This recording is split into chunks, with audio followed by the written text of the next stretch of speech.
प्राचीन मगध राज्यात एक अत्यंत श्रीमंत व्यापारी राहत असे. त्याच्याकडे अमाप संपत्ती होती. एके दिवशी त्याने हिशोब मांडला आणि त्याच्या असे लक्षात आले की त्याच्याकडे असलेली सर्व संपत्ती केवळ त्याच्या स्वतःच्या मुलांसाठीच पुरेशी ठरेल. त्याला आता नातवंडांसाठी आणि त्यानंतरच्या पिढीसाठी पैशांची व्यवस्था कशी करायची याचा विचार पडला. पैशांच्या अभावी त्यांचे जीवन अत्यंत कठीण होईल अशी भीती त्याला वाटू लागली. या विचाराने तो खूपच चिंतेत पडला. परंतु त्या काळात तथागत गौतम बुद्ध मगध राज्याच्या दौऱ्यावर आले होते. तेव्हाच कोणीतरी त्याला सुचवले की तुम्ही गौतम बुद्धांच्या आश्रयाला जावे, ते तुमच्या चिंतांचे नक्कीच निवारण करतील. तो व्यापारी गौतम बुद्धांकडे गेला आणि म्हणाला, बुद्धदेवा, माझी अशी इच्छा आहे की माझ्याकडे इतका पैसा असावा की माझी मुले, त्यांच्या नंतर त्यांची मुले आणि मग त्यांची मुले, अशा प्रकारे पुढील अनेक पिढ्यांनी जरी माझ्या पैशांचा वापर केला तरीही माझा पैसा कधीच संपू नये. गौतम बुद्ध स्मितहास्य करत म्हणाले, तसेच होईल. पण त्यापूर्वी या शहराबाहेर एका झोपडीत राहणाऱ्या कुटुंबाला एका दिवसाचे अन्न देऊन मग माझ्याकडे परतये. हे ऐकून तो श्रीमंत व्यापारी अत्यंत आनंदी झाला आणि एका दिवसाच्या अन्नाच्या साहित्याने भरलेली पिशवी घेऊन तो त्वरित शहराबाहेरील त्या झोपडीपाशी पोहोचला. झोपडीच्या आत पाऊल टाकताच त्याने पाहिले की आतमध्ये एक वृद्ध सासू आणि तिची तरुण सून राहत आहे. ती वृद्ध स्त्री ध्यानस्थ बसली होती, तर तिची सून स्वयंपाकघरात स्वयंपाक करत होती. त्या सुनेकडे पाहत त्या श्रीमंत व्यापाऱ्याने अन्नाच्या साहित्याची पिशवी पुढे केली आणि म्हणाला, मी या शहरातील एक श्रीमंत सेठ आहे. मी तुमच्या कुटुंबासाठी एका दिवसाचे अन्नधान्य घेऊन आलो आहे. कृपया हे स्वीकार करा. हे ऐकून त्या सुनेने नम्रपणे नकार दिला आणि म्हणाली, पण आजच्या अन्नाची व्यवस्था आमच्याकडे आधीच झालेली आहे. सेठ म्हणाला, मग हे उद्याच्या अन्नाची व्यवस्था करेल. त्यावर ती स्त्री म्हणाली, क्षमस्व, पण आम्ही उद्याच्या दिवसासाठी अन्नाचा साठा करून ठेवत नाही. आम्ही दररोजच्या अन्नाची व्यवस्था दररोजच करतो. हे ऐकून त्या श्रेष्ठीने मनात विचार केला, असेही काही लोक आहेत जे आपल्या उद्यासाठी काहीच साठवणूक करत नाहीत. आणि मी मात्र असा माणूस आहे जो येणाऱ्या अनेक पिढ्यांसाठी संपत्ती जमा करण्याच्या चिंतेत स्वतःचा जीव मेटाकुटीला आणत आहे.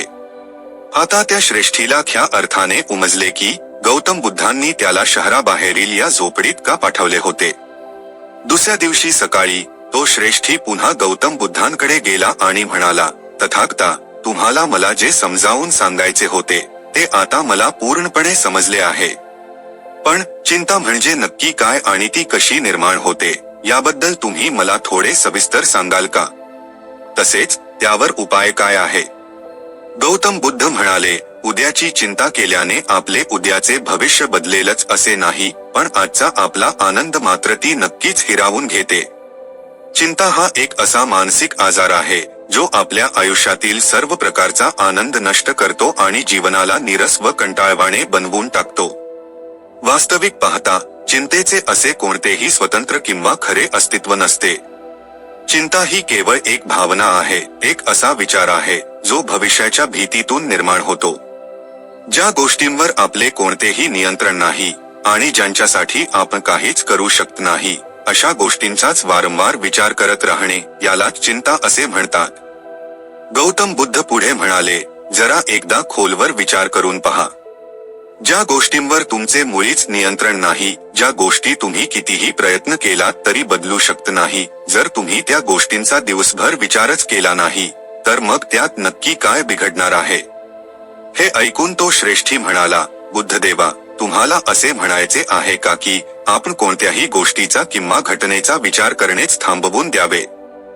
बुद्ध म्हणाले, आयुष्यात कोणतीही समस्या आली असेल किंवा भविष्यात येणार असेल तर त्या समस्येचा विचार करणे आणि त्यावर उपाय शोधणे हा आपल्या बुद्धीचा धर्म आहे.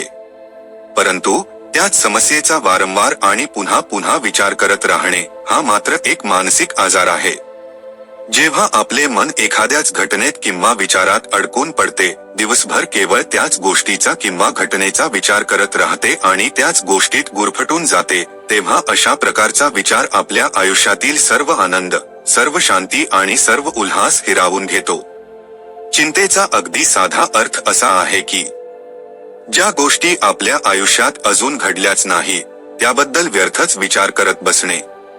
त्या श्रेष्ठीकडे निर्देश करत बुद्ध म्हणाले, केवळ विचार करत राहिल्याने तुम्ही नक्की काय बदलणार आहात? पण हो, जर तुम्ही त्या गोष्टीसाठी काही कृती करत असाल तर तुम्ही नक्कीच काही बदल घडवून आणू शकता.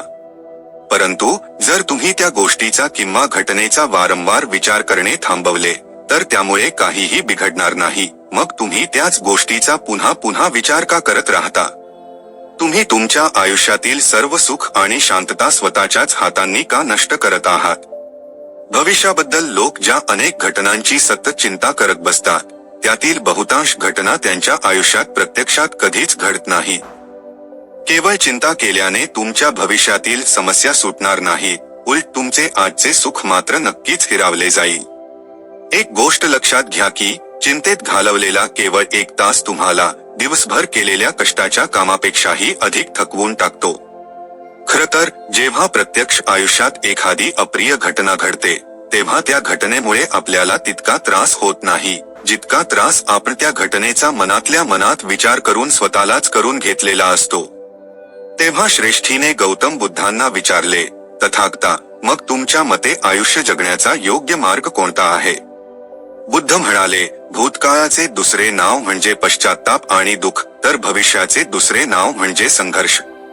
जर आज आपल्या मनात एखादी इच्छा निर्माण झाली आणि ती पूर्ण झाली नाही तर आपले मन भविष्यासाठी योजना आखू लागते. मन असा विचार करू लागते की भविष्यात आपल्या सर्व इच्छा पूर्ण होतील, परंतु जीवन हे जीवन ना भविष्यात असते ना भूतकाळात.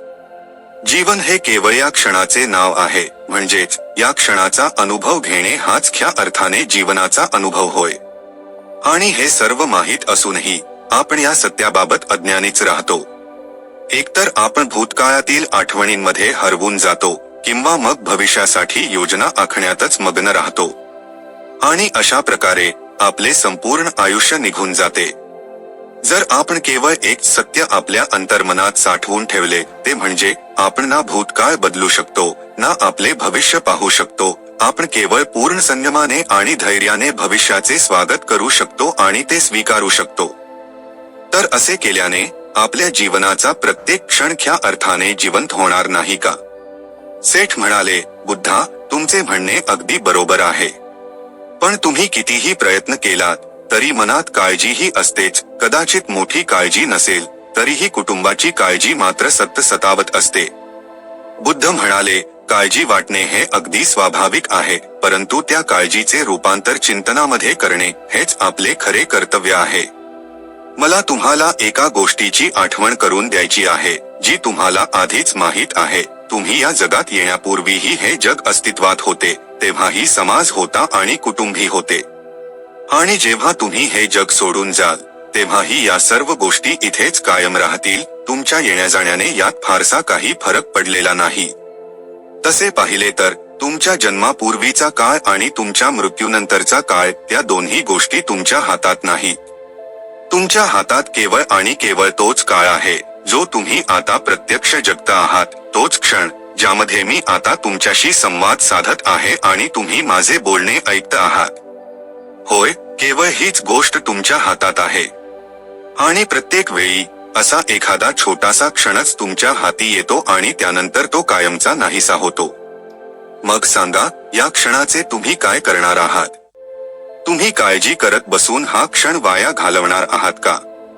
मी तर एवढेच सांगेन की प्रत्येक व्यक्तीने यावर विचार केला पाहिजे, याचा विचार केला पाहिजे की या वेळेचा अधिकाधिक सदुपयोग कसा करता येईल. आपण अधिकाधिक महान कार्ये कशी करू शकतो? आपण सर्वजण मिळून आनंद कसा वाटू शकतो?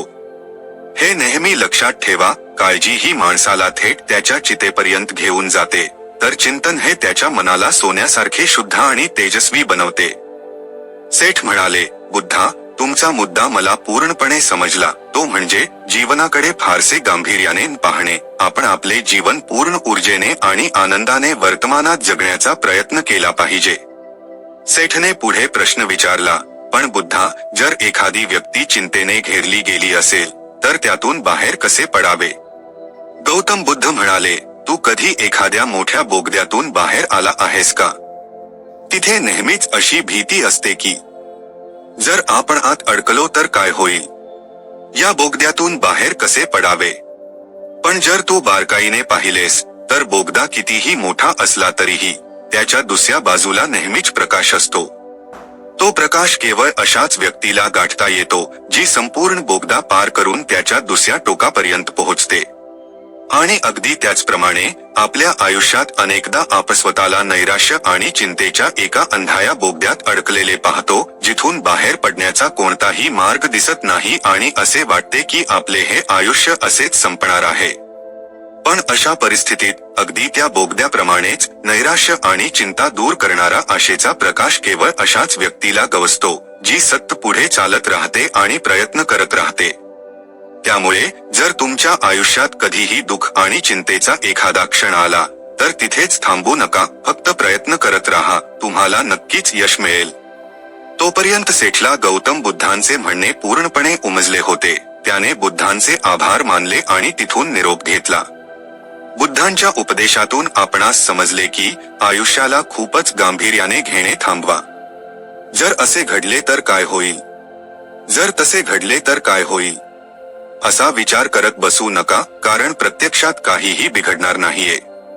आणि जरी काही घडलेच तरी त्या परिस्थितीनुसार तुम्ही काही ना काही मार्ग नक्कीच शोधून काढाल. या विश्वात पृथ्वीची निर्मिती झाल्यापासून आतापर्यंत तुमच्या माझ्यासारखी एखादी व्यक्ती 100 वर्षे सतत चिंता करत बसली आणि त्यानंतर या जगातून निघून गेली, तरीही या विश्वाचे काहीही बिघडणार नाहीये. म्हणूनच दररोज स्वतःला सांगा की मला केवळ जिवंत राहायचे नाही, तर मला खऱ्या अर्थाने जगायचे देखील आहे. दुसरा धडा म्हणजे प्रत्येक छोट्या सहान गोष्टीची काळजी करणे थांबवणे. उदाहरणार्थ, वाहतूक कोंडीत अडकण्याची काळजी, थोडेफार पैसे गमावण्याची काळजी, आज थंड जेवण खावे लागेल याची काळजी, अशा कितीतरी अनावश्यक चिंता आपण आपल्या मनात बाळगून असतो, याची गणतीच नाही. एकदा विचार करून पहा, ज्या दिवशी तुम्ही तुमचे अखेरचे श्वास मोजत असाल त्या दिवशीही या सर्व समस्या तुम्हाला आज वाटतात तितक्याच मोठ्या वाटतील का? नाही ना. त्या दिवशी आज तुम्हाला पर्वतासारख्या विशाल वाटणाऱ्या या सर्व अडचणी वाळूच्या एका अगदीच लहान कणापेक्षाही क्षुल्लक वाटतील. म्हणूनच प्रत्येक छोट्या सहान गोष्टीची काळजी करणे थांबवा. तिसरा धडा, ही गोष्ट नेहमी लक्षात ठेवा की आयुष्य अत्यंत अल्प आहे. तुमचा मृत्यू आज, आता आणि अगदी याच क्षणीही होऊ शकतो. आपण प्रत्येक गोष्टीची काळजी करत बसतो कारण आपल्याला असे वाटते की आपल्याकडे अजून खूप वेळ शिल्लक आहे, की आपण अजून अनेक वर्षे जिवंत राहू. आपल्याला वाटते की इतर लोक मरत आहेत, पण मी मात्र जिवंत राहीन. म्हणून स्वतःला सत्याची आठवण करून द्या की अति काळजी करण्यात काहीच अर्थ नाही. कदाचित आजचा दिवस हा माझा शेवटचा दिवस असू शकेल. चौथी गोष्ट, तुम्ही हे स्वीकारलेच पाहिजे की या जगात कोणीही परिपूर्ण नाही. प्रत्येकाकडून चुका घडतात, त्यामुळे लोकांना क्षमा करायला शिका. या जगात देवाने जे काही निर्माण केले आहे ते सर्व अत्यंत सुंदर आहे. जर आपल्याला त्यातील चांगलेपण दिसत नसेल तर याचा अर्थ असा होत नाही की त्या गोष्टी वाईट आहेत. उलट याचा अर्थ असा होतो की त्या गोष्टींमधील चांगलेपण पाहण्याइतपत आपण अजून परिपक्व झालेलो नाही. आणि पाचवी गोष्ट, लोकांना न सांगता त्यांची मदत करा. जेव्हा आपण कोणावरही कोणताही उपकार केल्याची भावना न ठेवता केवळ सहजपणे मदत करतो, तेव्हा आपल्याला अंतर्मनातून एक अद्भुत शांतता आणि समाधान लाभते. हे समाधान आपल्याला कोणत्याही कठीण परिस्थितीशी लढण्याचे आणि त्यातून बाहेर पडण्याचे सामर्थ्य देते. आपण आपल्या आयुष्यातील काही गोष्टी सोडून देण्याची किंवा त्या गोष्टींचा अट्टहास धरण्याची वृत्ती विकसित केली पाहिजे. ती वृत्ती अशी की पुढे जे काही घडेल ते आपण पाहू. भूतकाळात जे काही घडले त्यावर माझे कोणतेही नियंत्रण नव्हते, पण आता जे काही घडेल ते मी नक्कीच अधिक चांगले घडवे. आयुष्यात सर्वात महत्वाची गोष्ट म्हणजे आपला आनंद, आणि आपण आनंदी तेव्हाच राहू शकतो जेव्हा आपले हृदय आणि मन चिंतेच्या ओझ्याने दडपलेले नसेल. त्यामुळे काळजी करू नका, आनंदाने जगा.